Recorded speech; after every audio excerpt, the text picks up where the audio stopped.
Hey, welcome back to another video of Tech TV. In this video, we are going to learn how to download GoodBudget app on your iOS device. First of all, make sure that you are connected to your internet. After that, tap and open App Store on your device.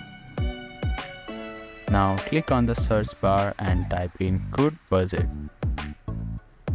And click on Search button. Scroll down until you find this icon here.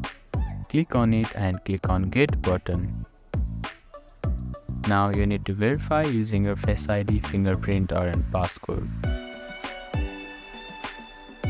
After the verification is done, your download will be started shortly. It may take some time depending on your internet speed. After the download is completed, click on Open button to use GoodBudget mobile application.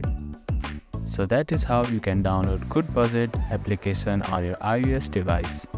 Thank you for watching this video. Please do not forget to like, share and subscribe to our channel and comment down if you have any queries.